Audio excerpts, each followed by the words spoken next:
So in this video, I'm going to show you a simple design hack to make your app look more polished, consistent, make it look like as if it was designed by a UX designer. And since we're not specialists, we might not be able to go into the minute details of what makes great design, but what we can do is follow my favorite principle, the Pareto principle, which states that 80% of the results comes from 20% of the effort. Just by putting in a little bit of effort, which I'll show you through this 3-step process, you'll be able to make your app look much better and smoother and slicker. So that's what we're going to do in this video. We're going to make our app look great. Every great design begins with an even better story. This I find is so true. It is important to reflect the story behind your app, the theme or the dominant emotion behind our app. For example, in our case, what we're building is the accountability mirror. It's not simply an idea that came out of random. There's a story behind this. And let me share the story behind this first so that a 3-step process would be put in context.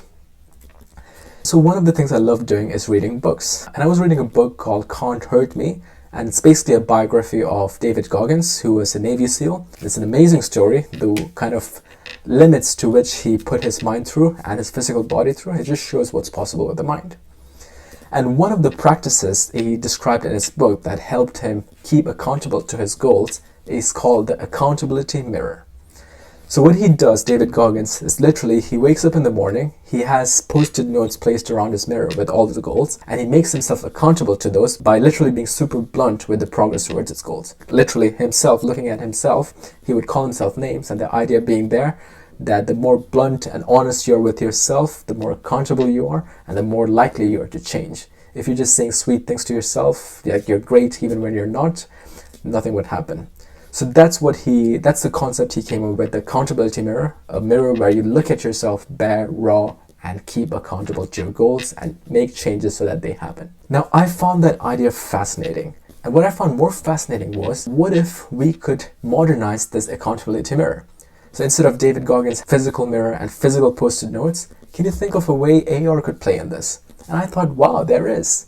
Well, you got the front-facing camera, and with AR, you could overlay the post-it notes or the text around your face. So literally, you could have an accountability mirror on your phone that you could take with you wherever you want to go.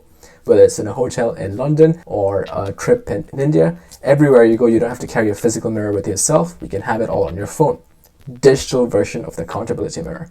That's what I found exciting. Using AR for self-improvement, it's one of my biggest fascination. And if you watched my YouTube channel and some of my videos, also talk about one of my personal lifelong 100-year goal is to ignite 1 billion people through technology I create and the products I make. And by ignite, I mean cause a fundamental shift, a positive shift in their thinking patterns to cause positive changes in their life. So yeah, this may all seem relevant and completely unrelated to an Apple AR course, but I'm just telling you a story. Now, why did I tell you all that? There's a reason. It's just not a story for a story's sake.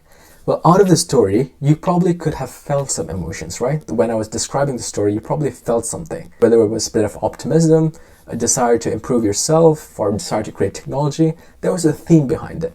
And that is why you reflect on the story behind your app, so that you could pull out the dominant theme of the app and the emotions the customer should feel while they use the app.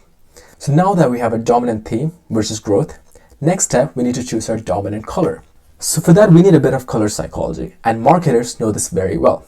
For example, if you notice some of the billboards, say if it's a love-related product, it's always the dominant color is red. Most of the content in the material would be red in color. And that's because red is associated with love, romance, and intensity. Similarly, you might see billboards where the dominant color is yellow. Most of the stuff is bright yellow, and those are usually very attention-grabbing, reflects emotions related to optimism, happiness, and all that. Again, marketers know this very well. That's why the colors they use for their content are very intentional. It's designed to make sure it trickles our mind, influences our psychology in a very targeted manner. It's an amazing field called color psychology. If you're interested, just research into that more. So coming back to our framework, again, first we define the dominant theme, and now we can use the dominant theme and the dominant emotion to choose a color that's related to that. For example, in our case, I decided it was growth, optimism, the future, so I thought yellow would be the best color reflecting those emotions. Again, the key point here is to choose the color very intentionally, not just something that looks good on your eyes. Choose the color very intentionally to reflect the dominant theme and emotions that you want your app to portray. That's the idea here. Great. Now I got my dominant color then, which is yellow. Next comes the magical bit. This is the bit where we skip all the work, all the hard work, and use the Pareto principle to get 80% of our results using 20% of the effort. How?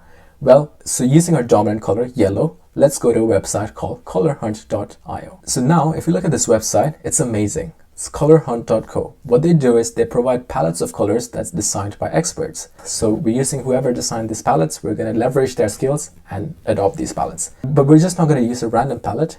We're going to choose the dominant color that we chose before and go over here and type in yellow, which was the dominant color we thought that would reflect the emotions that's attributed to our app. Now I'm going to click yellow, and that is going to show me all the palettes that are yellow. Great, that's exactly what I want. Now I'm just going to choose this one for my app. You can choose whatever. Great, so this looks good together, and this is the palette that I'll use. So that's the simple 3-step framework that I use to make my designs look good. And it's very simple. You don't need to be an expert. All you got to do is have some reflection skills, and you can leverage the expert's work to do your own stuff. Now let's go back to Xcode and actually start embedding these colors into our app.